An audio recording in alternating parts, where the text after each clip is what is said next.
Olá, muito bom dia! Hoje é 6 de outubro de 2020, terça-feira. O Bom Dia Maranhão está começando agora.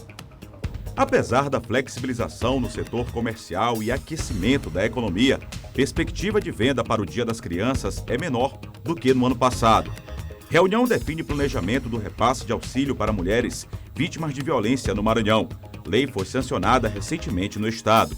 O Bom Dia Maranhão segue falando do acidente que aconteceu em um supermercado da capital e o trabalho realizado pelo Corpo de Bombeiros no intuito de evitar ocorrências desse tipo. E tem também os bastidores da política, destaque para a movimentação dos candidatos nas eleições 2020. Fique ligado na TV Difusora e tenha um bom dia, Maranhão.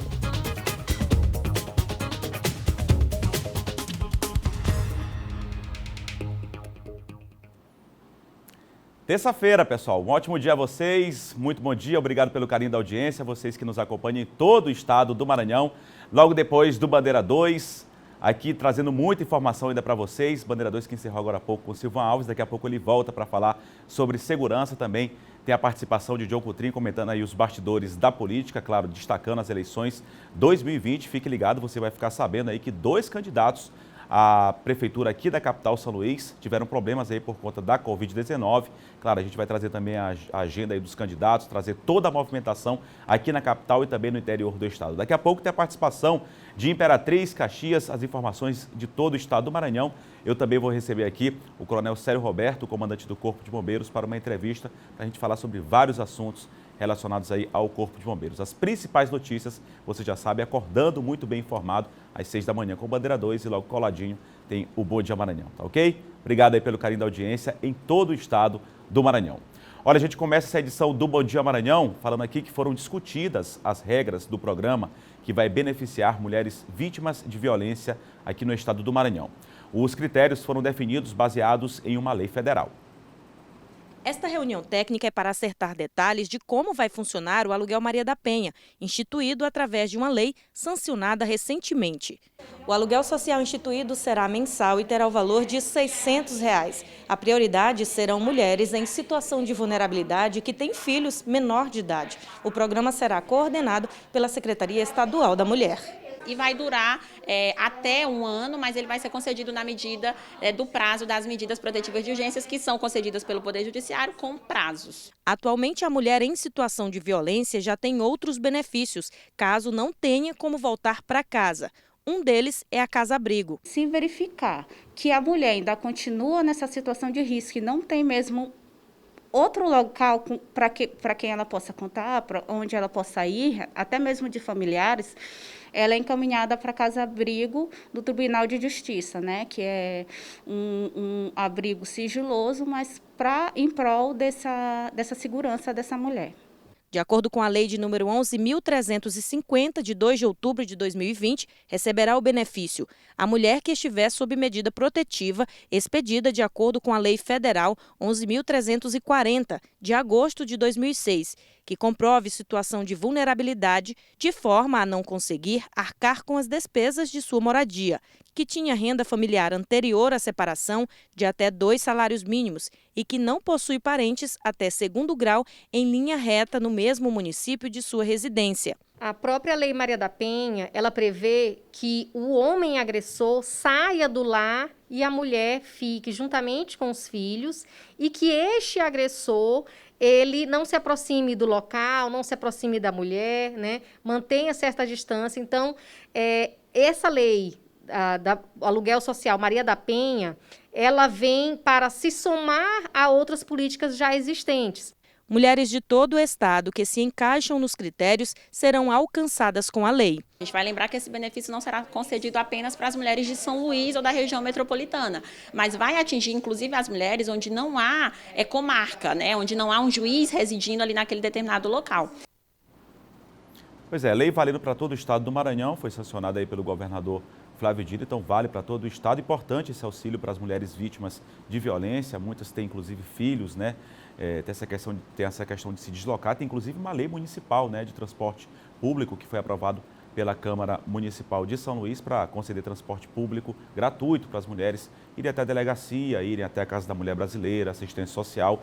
É super importante esses auxílios, mais esse agora que também é auxílio financeiro importante, mas o que é mais importante, claro, a gente deixa bem claro aqui, é a prevenção contra a violência, que essa violência não chegue até as mulheres, que a mulher não seja mais vítima de violência. Isso é o fundamental, isso é o mais importante. Claro, a ajuda é importante, mas o fundamental é prevenir esses casos de violência praticados contra a mulher ou qualquer outro tipo de violência, claro. Olha, a Secretaria de Trânsito e Transporte de São Luís iniciou a implantação dos radares nas rodovias estaduais que pertencem ao perímetro urbano aqui da capital São Luís. Ao vivo, quem tem os detalhes é Eduardo Bueno. Mais informações a respeito deste assunto. Muito bom dia, Bueno. Bom dia, Eduardo. Bom dia a todos que nos acompanham. Inicialmente, a instalação dos radares vai acontecer pela Avenida Litorânea e, na sequência, as outras avenidas aqui, grandes avenidas da capital. A exemplo da Jerônimo de Albuquerque, a Guajajaras e também a Via Expressa. Esses controladores de velocidade vão definir um limite mínimo de 60 km. Inicialmente, eles vão funcionar por 30 dias em período de testes. Passados esses 30 dias, então, a Secretaria de Trânsito vai começar a utilizar esses equipamentos como instrumento para aplicar multas, ou seja, a partir desses 30 dias, eles vão funcionar efetivamente nas principais avenidas aqui da capital. O objetivo, é claro, é contribuir para a educação no trânsito e também evitar que acidentes nesses trechos aí, onde existe o maior número de casos, de colisões e também capotamentos, enfim, acidentes de trânsito em geral, aconteçam. Então, o objetivo também é controlar o trânsito nessas que são vias importantes aqui da capital, inicialmente pela Avenida Litorânea, depois na sequência a Avenida Jerônimo de Albuquerque, Via Expressa e outras avenidas aqui da capital. Voltamos ao estúdio com você, Eduardo Ericeira. Obrigado, Eduardo Bueno, pelas informações. A gente lembra, são importantes corredores que o Bueno trouxe aí, Jerônimo de Albuquerque, Avenida Litorânea, Via Expressa. As pessoas tendem, né, a correr um pouco mais, né, a exceder o limite de velocidade permitido, passar dos 60, 80 km por hora, e aí há o risco de acidentes, a fiscalização é importante. Na Avenida Litorânea, por exemplo, inclusive já tiveram barreiras, né? Agora só retorna nesse prazo de 30 dias, primeiramente, por uma questão educativa, apenas de orientação para as pessoas se acostumarem, se adequarem, e logo depois desses 30 dias a expectativa é que seja esse trabalho repressivo a partir desses radares. Qualquer tipo de fiscalização, de ação também para organizar, para prevenir acidentes e às vezes, consequentemente, mortes por conta de acidente grave, também é super importante. E o Detran deve intensificar as fiscalizações, ainda falando sobre trânsito, as fiscalizações relacionadas ao uso de cadeirinha para o transporte de crianças. O texto já foi aprovado pelo Congresso. Falta apenas a sanção do presidente da República para que o novo Código Brasileiro de Trânsito seja aprovado. Entre as mudanças está a incorporação da resolução que obriga desde 2008 o uso das cadeirinhas para levar as crianças no carro. A idade, por exemplo, sobe de 7 para 10 anos. Nós temos uma resolução que foi estabelecida pelo Conselho Nacional de Trânsito desde 2008, que estabelece exatamente essa obrigatoriedade do uso dos dispositivos de segurança para crianças, além, obviamente, da obrigatoriedade de que elas, até a idade de 10 anos de idade, sejam transportadas no banco traseiro de qualquer veículo. Uma das consequências é a fiscalização, que vai ser intensificada. Este ano, o número de autuações em todo o Maranhão, por não usar os equipamentos de segurança, deve ser bem maior que os registros de 2019. Nós tivemos, em 2019, 461 autuações na base de dados do Maranhão, decorrente da inobservância, né, da legislação. Agora, em 2020, nós já temos 320 autuações registradas, também na base do Maranhão, e, indiscutivelmente, essa fiscalização ela terá que ser intensificada a partir de então.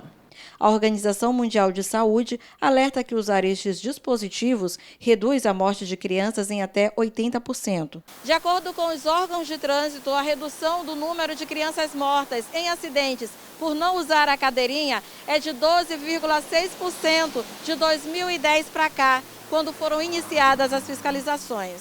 Se algum trecho não for vetado, o novo Código de Trânsito mantém como gravíssima a infração para quem não usa cadeira de segurança. A gente segue falando do trânsito aqui na capital São Luís. Vamos acompanhar como é que está agora, ao vivo, diretamente da Secretaria Municipal de Trânsito e Transportes, em 4 importantes pontos aqui da capital maranhense. A gente começa com essa bela imagem, né? Maré cheia agora, neste momento, por volta agora de 7 horas, quase 7h10 da manhã, Avenida Beira-Mar ali, Seguindo pela Ponte do São Francisco, trânsito bem intenso, a gente que costuma fazer nesse horário ao vivo, na parte externa, a gente percebe um pouco mais de tranquilidade neste ponto da capital maranhense. Agora o trânsito está bem intenso neste momento, pouco mais de 7 horas da manhã ali na Ponte do São Francisco, mas sem nenhum tipo de congestionamento. A gente segue para outra ponte. A outra ligação importante aqui na capital São Luís, que é a Ponte Bandeira Tribuzzi, aí sempre a movimentação é um pouco maior, principalmente daquelas pessoas que deixam ali os bairros do Jaracati, Calhau, Vinhais, Coafuma, vêm de outros bairros com destino à parte mais central da cidade, aos bairros da Camboa, Liberdade, enfim, a região central da cidade. Trânsito bem mais intenso, mas também do outro lado, um fluxo já intenso de veículos, passado agora das 7 horas da manhã, mas sem nenhum tipo também de acidente, nenhum tipo de engarrafamento, congestionamento ali na Carlos Cunha com a Ponte Bandeira Tribuzzi. Já estamos na Avenida Jerônimo de Albuquerque, um dos principais corredores aqui da capital São Luís, aquela câmara que fica localizada ali no antigo Roque Santeiro, a Avenida Jerônimo de Albuquerque, que é um dos principais corredores aqui da capital maranhense. Amanhece sempre logo nas primeiras horas da manhã com o trânsito bem intenso. Só chamar a atenção para esse cone que foi colocado. Olha, você percebe nessa faixa de quem vem ali do bairro da Coab, bairros mais distantes aqui da região central da cidade, provavelmente como forma de orientação, provavelmente foi alguém da Secretaria Municipal, algum agente da Secretaria Municipal de Trânsito e Transportes que colocou para fazer alguma orientação, algum tipo de trabalho para prevenir qualquer tipo de situação na Avenida Jerônimo de Albuquerque. Só chamar a atenção para esse ponto. Agora, a Avenida dos Portugueses, um dos braços da BR-135, ciclista ali tentando atravessar, tem que ter cuidado, claro, não tem uma faixa de pedestre neste ponto, o correto era atravessar em uma faixa de pedestre, então tem que ter cuidado que o trânsito está bem intenso neste momento também na Avenida dos Portugueses, na área Itaquibacanga. Um grande abraço aí para todos os moradores, toda a área Itaquibacanga, as pessoas que nos acompanham nessa área tão importante, que é a área industrial aqui da capital maranhense. Trânsito também já bem intenso, mas sem nenhum tipo de imprevisto, sem nenhum tipo de congestionamento nesse ponto também, nesse braço da BR-135, que é a Avenida dos Portugueses. Trânsito ao vivo aqui na capital São Luís, essa prestação de serviço logo nas primeiras horas da manhã desta terça-feira. Você acompanha o trânsito ao vivo com essa parceria que a gente tem. Grande abraço ao pessoal lá da Secretaria Municipal de Trânsito e Transportes, Secretaria Municipal aqui de Trânsito de São Luís. Grande abraço a todos, obrigado aí por todo o auxílio, toda a ajuda com essas imagens ao vivo nessa prestação de serviço importante logo nas primeiras horas da manhã.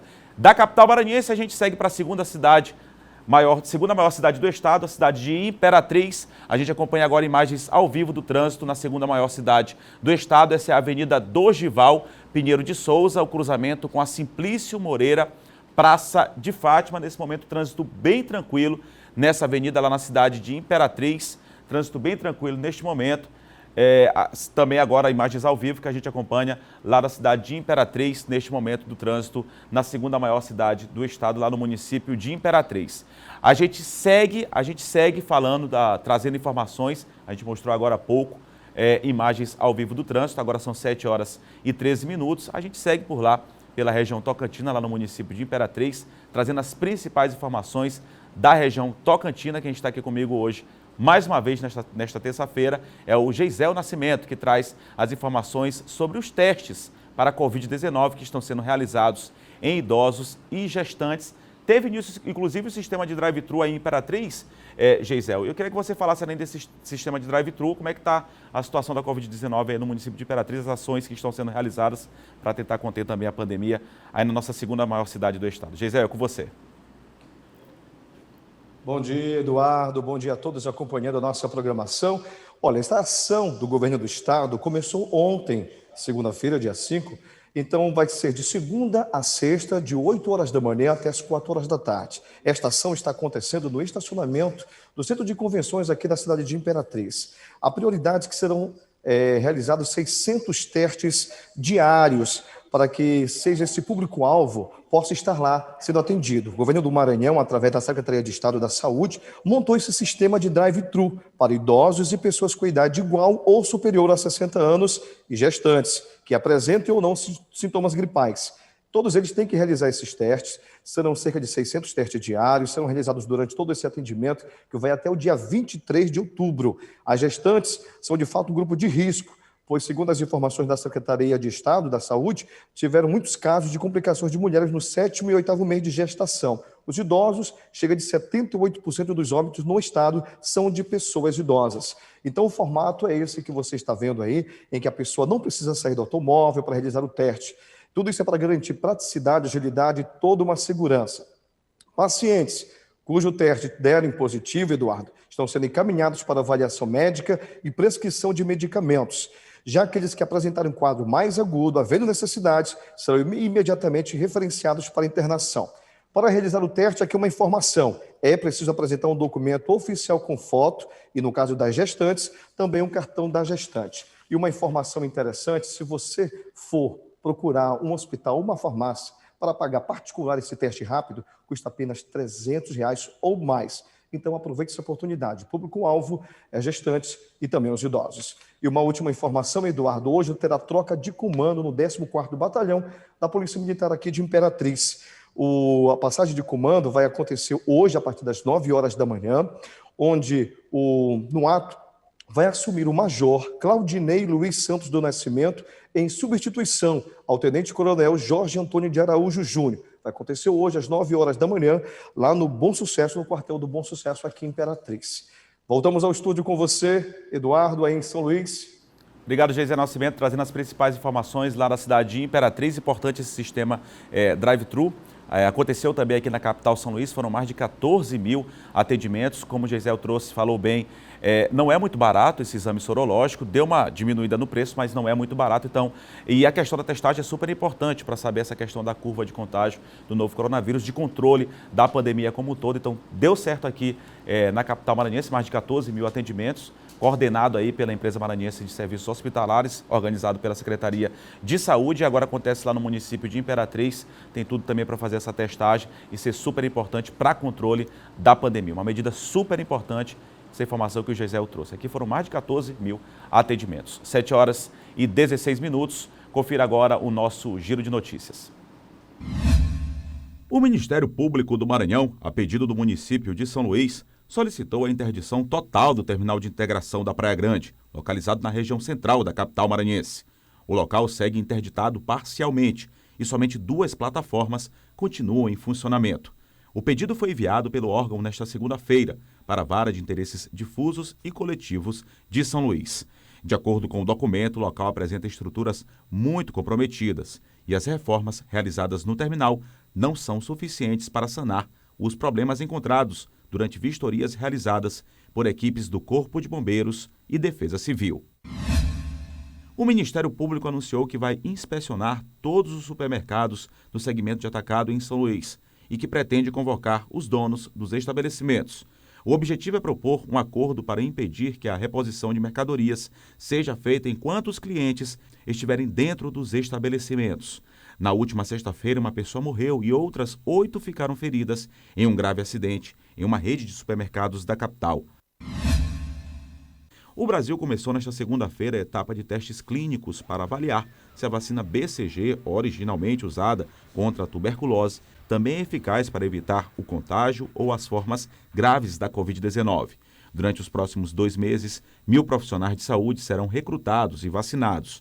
Depois serão monitorados pelo período de 6 meses a 1 ano para a coleta de dados. Caso fique comprovado que essa vacina ajuda a combater a Covid-19, ela poderá ser oferecida à população. E no próximo bloco, reunião define planejamento do repasse de auxílio para mulheres vítimas de violência no Maranhão. E mais, no estúdio eu recebo para uma entrevista o comandante do Corpo de Bombeiros, o coronel Célio Roberto. Só uma correção, essa matéria do auxílio para as mulheres já foi exibida aqui no nosso jornal. A gente, inclusive, abriu o jornal com essa informação super importante, mas no próximo bloco a gente tem uma entrevista com o coronel Célio Roberto, comandante do Corpo de Bombeiros. Tá ok? Agora 7 horas e 18 minutos, continue aí com a gente. O Bom Dia Maranhão volta já com mais informações.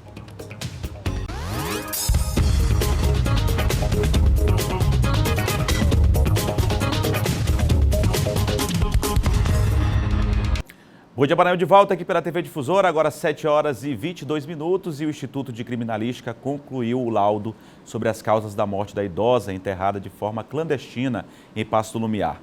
2 homens permanecem presos por suspeita de envolvimento no crime. Com base na perícia realizada logo após o corpo ter sido encontrado, foi possível concluir que a vítima estava enterrada há mais de 1 mês e que a ação envolveu mais de uma pessoa. O ato relacionado a fazer o enterro naquela posição, naquela profundidade de 1,20 m, esses vestígios para os peritos de local são claros que nós temos mais de uma pessoa envolvida nesse ato. O Wilton foi um dos responsáveis pela perícia. Segundo ele, alguns detalhes chamaram a atenção da equipe, como as condições em que o corpo se encontrava e a localização de onde a vítima foi enterrada. O corpo já estava em estado de putrefação avançada, ou seja, estava em parte de mumificação, estava bem mumificado, fazia algum tempo que estava enterrado. Ele estava revestido em 3 cobertas, sendo uma rede, inicialmente pegou uma rede, depois uma coberta branca e uma coberta verde. Que tanto o coveiro quanto o autor descrevia que estava enrolado numa coberta verde. O corpo da idosa Fátima Maria Evangelista dos Santos foi localizado em um cemitério em Passo do Lumiar no começo do mês de setembro. 2 homens permanecem presos, suspeitos de envolvimento no crime. Um deles seria candidato a vereador em São Luís. Eles vão permanecer presos até o final do processo, né? Então, e também tem algumas outras pessoas que estão sendo investigadas e também vão ser indiciadas no final do inquérito de acordo com a conduta de cada um. O resultado da perícia técnica realizada na casa da vítima ainda não foi divulgado, mas de acordo com informações preliminares do ICRIM, é muito provável que esse crime tenha sido cometido lá. Isso porque, durante os trabalhos, foram identificados vestígios de sangue. Esse laudo relacionado à luminescência, aplicação de Blue Star, essa semana ele já deve estar sendo liberado. O laudo de local, que foi onde ela foi encontrada enterrada, esse laudo já foi liberado. Inclusive, nós já temos também a confirmação odontológica de que é realmente o cadáver da senhora Fátima Maria.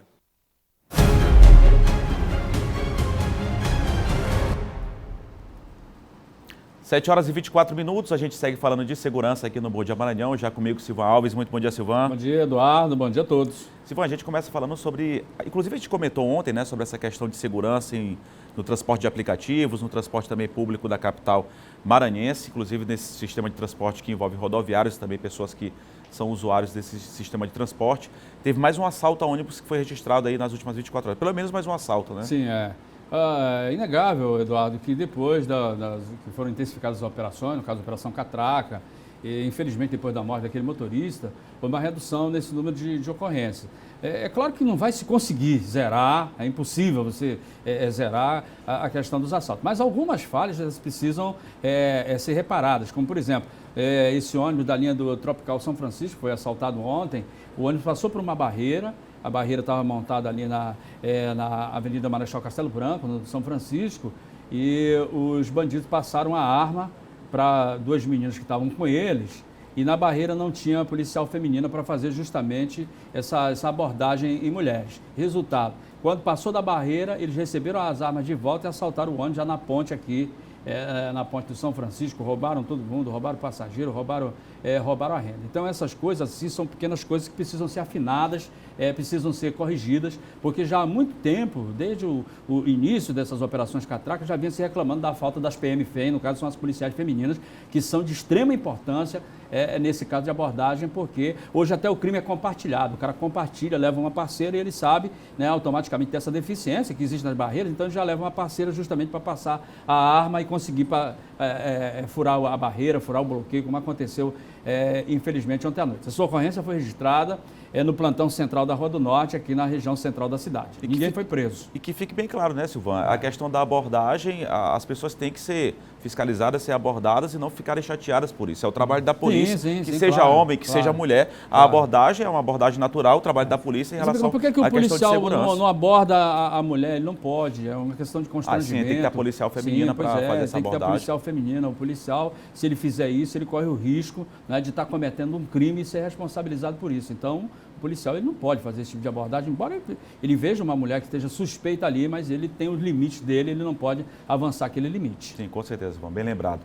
Silvan, falando sobre essa questão do transporte público, algo que você trouxe também de importante, a gente também já destacou aqui, mas para deixar bem claro e explicado aqui para o nosso telespectador, a questão da interdição do terminal de integração da Praia Grande, né? Que confusão, né, Silvan? É uma confusão muito grande e a promotora, ela tem lá os motivos dela, ela se respalda nessa tragédia que aconteceu, no supermercado aí na última sexta-feira, e ela diz que automaticamente as empresas lá, que segundo ela, isso foi firmado no termo de ajustamento de conduta, não é? Para reformar e recuperar as estruturas dos terminais. E o terminal da Praia Grande o que apresentava mais problemas e tal. E aí, segundo ela, segundo a promotora, o que eles estão fazendo é uma maquiagem que não foi feito alguns reparos, mas não contempla. Né? Não contempla, e segundo ela, para não correr o risco de que lá, como é concreto, estrutura armada de concreto, de cair na cabeça das pessoas, então ela prefere pedir a interdição. É claro que é um pedido que é feito, uma recomendação que é feita pelo Ministério Público e que vai agora para as mãos do juiz da vara de interesses difusos, né? E cabe a ele atender ou não a solicitação do Ministério Público. Mas a solicitação está feita, justamente a promotora calçada justamente nessa questão aí desse episódio que aconteceu no supermercado. Pois é, a gente espera que esse problema se resolva logo, né? Já que por ali passam milhares de pessoas todos os dias, né? É um dos principais terminais de integração aqui de São Luís, que é o terminal da Praia Grande. Obrigado, Silvan. Ok, Eduardo. Bom dia a você, bom dia a todos. Obrigado, Silvan Alves. Uma ótima terça-feira para você. Silvan Alves que apresenta todos os dias, segunda a sexta-feira, às 6 horas da manhã. Antes do Bom Dia Maranhão, às 6 horas da manhã, o Bandeira 2 com as principais informações na área de segurança e também na comunidade. 7 horas e 28 minutos, a gente segue com o Bom Dia Maranhão, agora direto para o município de Caxias, onde seguem as investigações da morte de um policial aposentado assassinado a tiros no último final de semana, mais precisamente no último domingo. Raquel Souza é quem tem ao vivo mais detalhes a respeito deste assunto. Muito bom dia, Raquel. Bom dia, Eduardo. Bom dia a todos que acompanham o Bom Dia Maranhão. Isso mesmo, a Polícia Civil de Caxias, aqui na região leste do estado, por meio da Delegacia de Homicídios, investiga esse assassinato aí do policial aposentado, identificado como Admilson Lima da Silva, de 64 anos de idade. Ele foi morto durante um assalto ocorrido em um estabelecimento comercial na região do centro da cidade no último domingo. Segundo as primeiras informações, a vítima estaria na companhia de amigos quando foi surpreendida por 2 homens que chegaram em uma motocicleta armados. Um deles anunciou o assalto e Admilson, segundo informações, teria reagido, foi quando recebeu um tiro na cabeça. A vítima foi socorrida pelo SAMU e encaminhada ao Complexo Hospitalar de Caxias Gentil Filho, mas não resistiu aos ferimentos e morreu. Lembrando que os bandidos levaram o celular da vítima e a carteira. E com esse caso, Eduardo, somam-se para mais de 40 casos de homicídios em Caxias. Então a Polícia Civil de Caxias está investigando mais esse assassinato aí que chocou, né, a população. Não se sabe ainda, na verdade, o real motivo desse crime. Eduardo. Obrigado, Raquel. O crime que deve ser investigado agora pela polícia, como a Raquel falou, 7 horas e 30 minutos. Seguimos aqui com o Bom Dia Maranhão.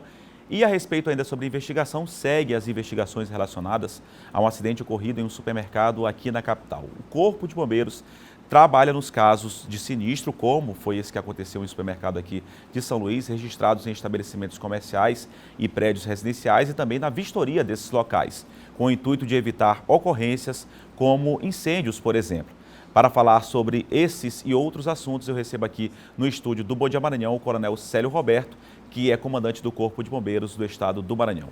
Bom dia, Coronel Célio Roberto. Muito bom dia. Obrigado pela sua presença aqui no Bom Dia Maranhão. Coronel Célio, a gente começa falando sobre essa situação ainda envolvendo esse supermercado aqui da capital. Teve todo o trabalho, foram 11 horas de trabalho por parte do Corpo de Bombeiros, claro, com o auxílio de outros órgãos, outras ferramentas de trabalho para o resgate das vítimas.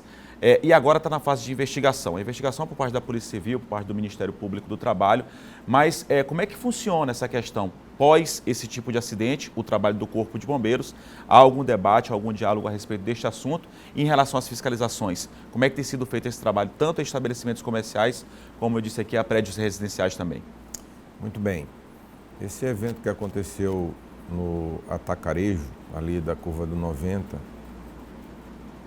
houve um óbito. Então, por ter acontecido esse óbito, a competência automaticamente passa a ser da Polícia Judiciária, que é a Polícia Civil, e eles farão aí as investigações, a perícia foi feita e eles têm um prazo aí para concluir essa perícia. Após o resultado da perícia, nós vamos ter a causa provável aí do acidente. A partir dessa causa, o Corpo de Bombeiros pode extrair alguma medida a ser tomada em razão de possível falha. A gente tem uma premissa de que os acidentes acontecem onde a prevenção falha. Então, deve ter havido alguma falha na prevenção e depois de identificada, claro, que ela vai servir de estudos aí, de tomadas de decisão para que casos semelhantes a esse não venham a acontecer. Em relação à questão das fiscalizações, Coronel, como eu perguntei também, a gente percebeu recentemente um incêndio que aconteceu em um prédio residencial, um condomínio no bairro do Calhau, mas outros casos também de incêndio já registrados aqui na capital São Luís, no interior do estado também. Como é que tem sido feito esse trabalho de fiscalização para prevenir acidentes como esse, incêndio ou outros tipos de acidente, Coronel? A nossa lei de contra-incêndio, que é o código que nós temos de contra-incêndio e pânico, é uma lei de 95. Essa lei ela tem no seu artigo 229 a recomendação, né, que passa para os síndicos, proprietários de imóveis, no caso empresariais, esses imóveis empresariais, a responsabilidade de manter os elementos de prevenção prontos para o caso de sinistros. Então, o Corpo de Bombeiros faz esse acompanhamento. Anualmente, nós renovamos essas licenças e elas têm que ser feitas com base em pressupostos. Um deles é a manutenção de todos esses equipamentos ali que servem para o combate aos incêndios e para os elementos de prevenção.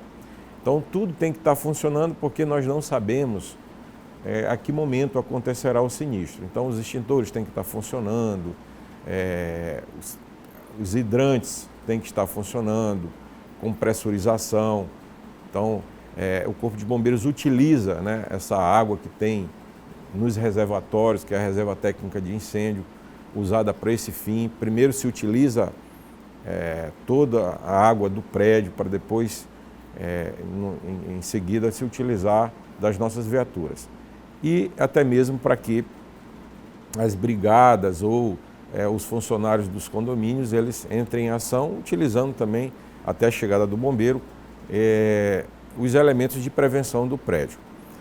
Essa fiscalização do Corpo de Bombeiros, ela se dá e a gente se volta para ela, como fizemos recentemente em todos os condomínios, quando nós começamos a verificar que essas providências não estão sendo tomadas, né, pelos condomínios.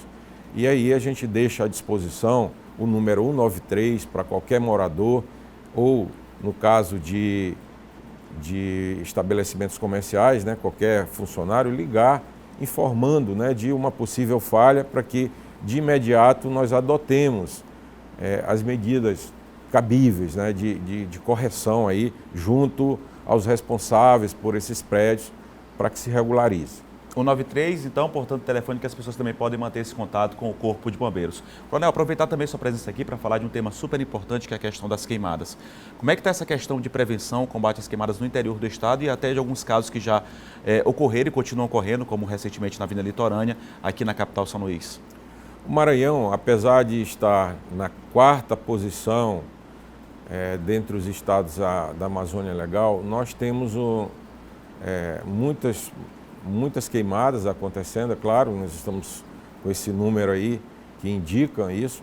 Agora, eu queria destacar que nem toda queimada é incêndio florestal. Então, nós temos queimadas que às vezes são feitas por pequenos agricultores, eles utilizam o fogo como ferramenta para preparar a terra, para o plantio, aguardando aí a chuva, então eles fazem uso do fogo para essa finalidade. E, infelizmente, né, nem sempre eles obedecem ali a forma correta, né, porque é necessário esperar o melhor horário, né, para se fazer essa queimada. Mas é bom que se frise que existe um decreto que foi editado pelo governador Flávio Dino, proibindo a queimada nos biomas cerrado e amazônico aqui no nosso estado. Tudo isso como medida preventiva para que se evite as queimadas. E a propósito disso, o governo do estado lançou uma campanha que está em pleno vigor, que é a campanha Maranhão Sem Queimadas. O objetivo dessa campanha é fazer divulgação, alertando de forma preventiva para os riscos que as queimadas elas ocasionam, tanto de provocar grandes incêndios florestais, como também do dano que provoca ao meio ambiente e, consequentemente, às pessoas. Nós estamos aí num período que estamos atravessando da pandemia do novo coronavírus. A queimada em excesso, ela produz fumaças, e a fumaça, ela por si só, ela já prejudica as pessoas, tanto as crianças quanto os idosos. E aí a gente chama a atenção que os idosos, eles estão aí naquela faixa de risco para os casos de contágio e gravidade, né, dessa doença aí da Covid-19. Então, é natural que a gente se preocupe com isso e passe aqui, peça ajuda da população para que se conscientize, porque os idosos eles têm que ficar, né, isolados ao máximo possível, né?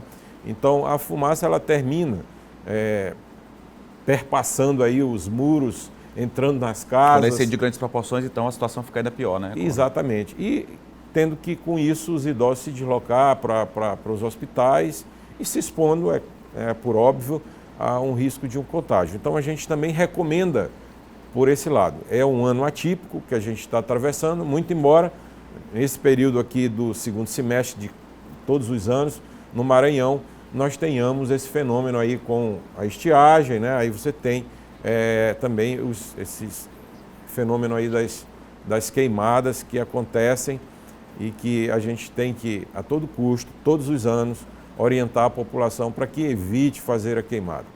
Tá ok. Obrigado pela sua participação aqui no Bom Dia Maranhão. Recebemos aqui o Coronel Célio Roberto, só lembrando a questão mantendo o distanciamento aqui, nós dois sem o uso de máscaras, mas mantendo aquela questão do distanciamento de pelo menos 1 metro, 1,5 metros, que é para a nossa segurança e que as pessoas precisam seguir ainda. E no próximo bloco tem a agenda dos candidatos a prefeito da capital e o bate-papo diário, você já sabe, sobre política com John Coutrin. A gente volta agora, são 7h39, a gente volta já já aqui com o Bom Dia Maranhão.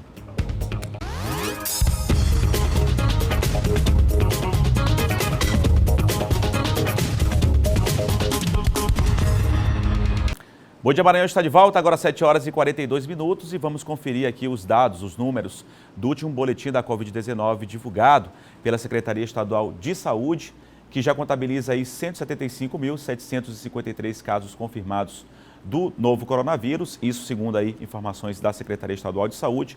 O número de casos ativos teve uma redução, ontem a gente via que passava de 5.000, agora 4.820. Isso aí, o boletim das últimas 24 horas. O estado já contabiliza, lamentavelmente, 3.807 mortes. O número de recuperados, 167.126 pessoas conseguiram se recuperar. Aquela média que eu disse, entre 90 a 100, um pouquinho mais agora, 109 aqui na ilha de São Luís, nas últimas 24 horas. O número de novos casos, cidade de Imperatriz, 18. E nas demais regiões, 238 novos casos nas últimas 24 horas. Os dados que foram informações repassadas pela Secretaria Estadual de Saúde. Agora, 7h43, aqui no Bom Dia Maranhão, a gente fala sobre eleições 2020.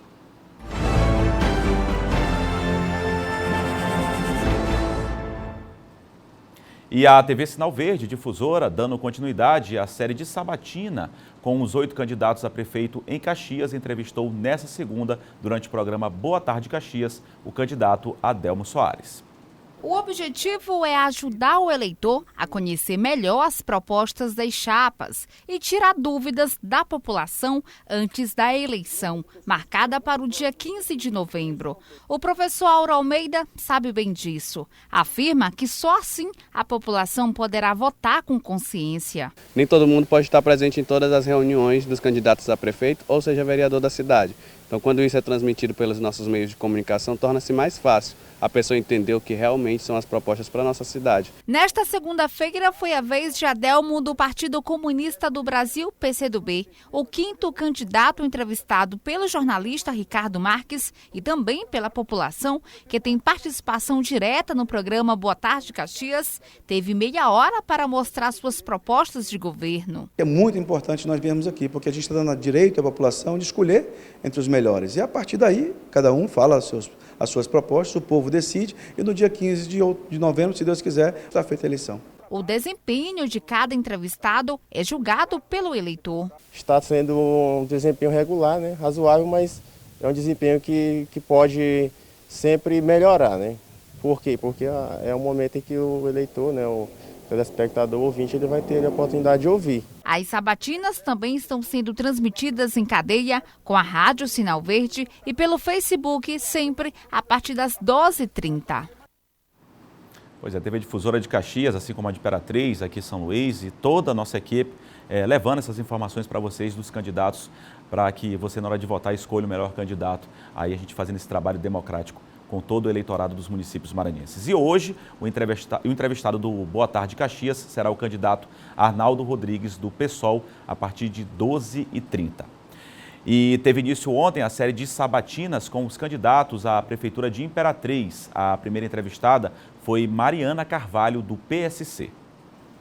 A sabatina aconteceu no programa Na Hora D com Josafá Ramalho, transmitido simultaneamente na TV e Rádio Difusora Sul, ao vivo para Imperatriz e região. A entrevista teve duração de 30 minutos, divididos em 2 blocos de 15 minutos e diversos assuntos foram abordados. A candidata respondeu os questionamentos e falou sobre suas propostas em diversas áreas, como educação, saúde, infraestrutura, esporte, cultura, entre outros. Durante o programa, a candidata respondeu ainda 3 perguntas enviadas por telespectadores, sorteadas durante a sabatina. A candidata Mariana Carvalho foi a primeira a participar da sabatina com os candidatos a prefeito de Imperatriz, uma iniciativa do Sistema Difusora de Comunicação pelo fortalecimento da democracia. É importante que a população tenha acesso aos candidatos, possam saber daquilo que pensa, como que querem fazer em Imperatriz, porque chega da gente ter promessas milagrosas, pessoas que fingem dizer o que querem fazer e muitas vezes não fazem. Então aqui nós temos a oportunidade de falar um pouco da nossa vida, do nosso histórico e daquilo que nós queremos. Então, obrigado, Difusora Sul, pela oportunidade. Hoje o entrevistado será Aloísio Melo, do PSOL. Agora, 7h47, a gente segue falando de política, conferindo a agenda dos candidatos à Prefeitura de São Luís para esta terça-feira. Neto Evangelista, pela manhã, participa de sessão plenária na Assembleia Legislativa. À tarde, grava material de campanha e tem reunião temática com candidato a vereador. À noite, participa de reunião com candidato a vereadora no bairro da Jordoa. Eduardo Braide, pela manhã, tem reunião com a equipe. À tarde, lançamento de candidatura a vereador. À noite, participa de Fórum Maranhense das Entidades de Pessoas com Deficiência e Patologias. Geisael Marques, pela manhã, cumpre agenda nos bairros Mauro Fecuri 1 e 2. À tarde, participa de entrevista em uma rádio local. À noite, concede entrevista em uma TV local e também participa de evento no bairro João de Deus. Silvio Antônio, pela manhã, participa de reunião na Fé Comércio, reunião com líderes de movimento. E à noite participa de reunião com a equipe técnica e faz live sobre explanação do plano de governo. Franklin Douglas participa pela manhã de programa em rádio local. À tarde tem reunião com apoiadores na região central de São Luís. E à noite reunião do Diretório Municipal do partido.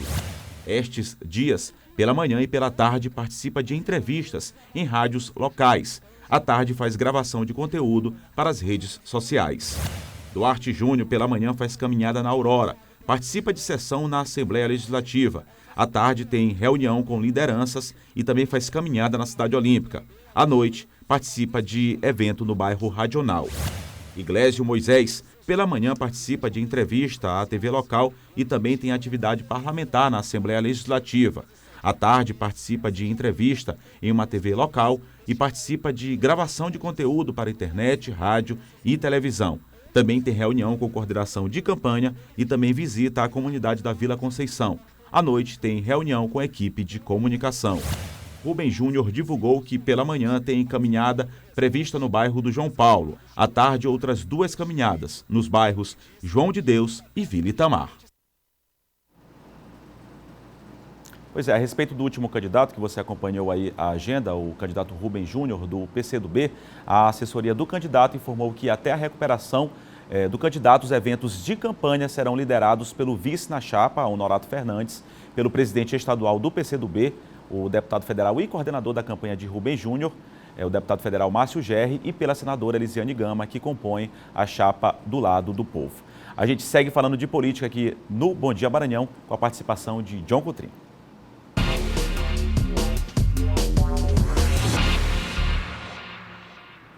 7h50, já está aqui comigo o John. Muito bom dia, John. Bom dia, Eduardo. Bom dia a todos. John, a gente começa falando sobre a situação do Rubem Júnior. A gente falou sobre a suspeita, foi confirmado a Covid-19. O candidato se recupera, você inclusive tem informações atualizadas, né? Tenho mantido contato e o Rubens Pereira Júnior já amanheceu bem melhor hoje. Ele que ontem apresentava um quadro de dor, de febre, não é?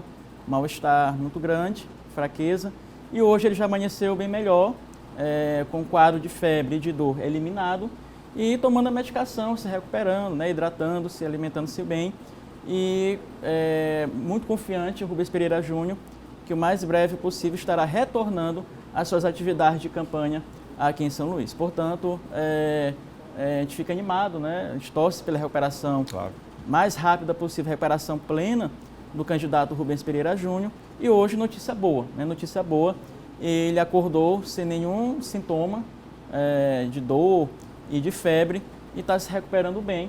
Vai cumprir aí, claro, o quadro de quarentena de 14 dias. E, enquanto isso, como você falou no começo, Eduardo, quem estará à frente da campanha do Rubens é o próprio Honorato Fernandes, que é o vice do PT, o Márcio Gerri, coordenador, deputado federal, e a senadora Elisiane Gama.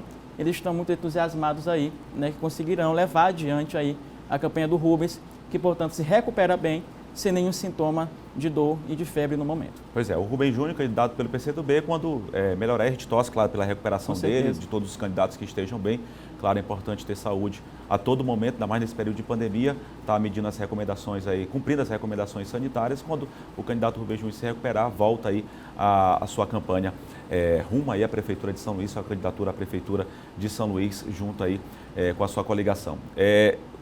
John, a gente vai falar agora também do assunto super importante, que é a questão das impugnações. Tem 3 candidatos aí em situação delicada, né? Vamos lá. As impugnações foram feitas dentro do prazo até domingo, até o último domingo, né? Um candidato, uma coligação ou o próprio Ministério Público Eleitoral pode entrar com as impugnações. Muita gente pergunta o que é impugnação, isso gera muita dúvida. Impugnação é um questionamento. Você questiona, por exemplo, se um candidato tem, vamos lá dar um exemplo, contas rejeitadas no Tribunal de Contas. Portanto, poderia estar inelegível. Então, a coligação, o candidato, o Ministério Público questiona, impugna a candidatura, o registro de candidatura desse candidato. Vamos citar aqui 3 exemplos. O Hildon Marques, lá em Imperatriz. Hildon Marques, toda eleição se repete essa novela, né, se ele será candidato ou não, é elegível ou não. O Tribunal Superior Eleitoral já tinha declarado o Hildon Marques em Imperatriz inelegível na eleição passada, e agora foi feito um pedido, né, de impugnação do registro de candidatura do Hildon Marques por conta aí das decisões, né, que ele tem no Tribunal de Contas da União, que reprovou as suas contas. Então, a reprovação de contas no TCU relacionadas aí ao Hildon Marques, lá de Imperatriz. É claro que você pergunta, mas foi impugnado, não é mais candidato? Não é isso.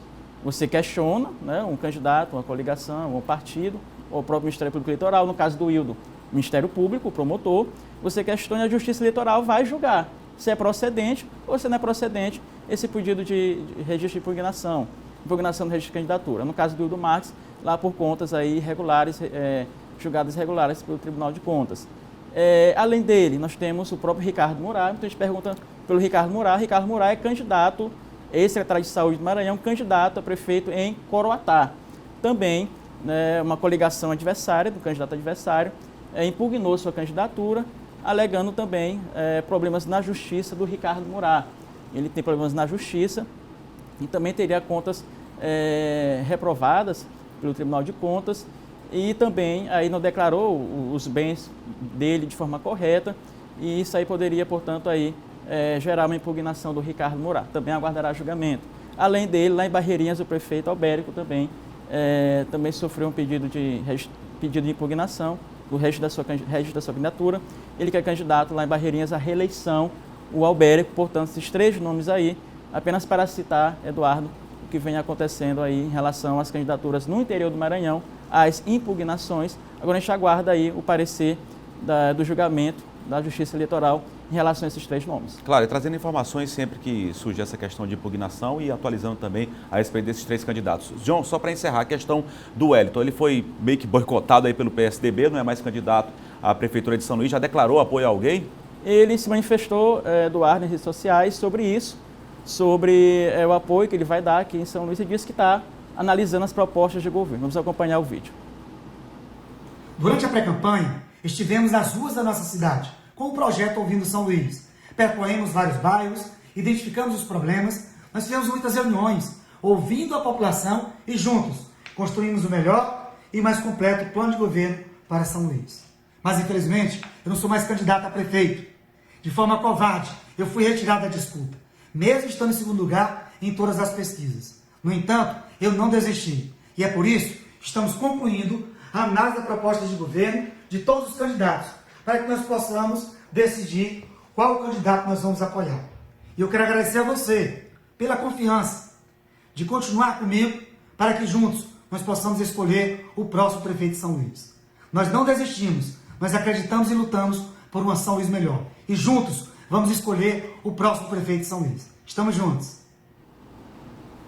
Tá então, John, o que se deduz a respeito dessa fala do Wellington? Está demorando muito, né, para declarar esse apoio. Há 3 semanas que o Wellington fala que vai declarar apoio a um candidato aqui em São Luís, e até agora ele não se manifestou. Deve estar aquela conversa nos bastidores, né, John? Está conversando muito, na verdade, também, né? Porque a eleição já está no mês de outubro e está praticamente aí faltando 30, pouco mais 40 de um mês, dias, pouco mais de um mês.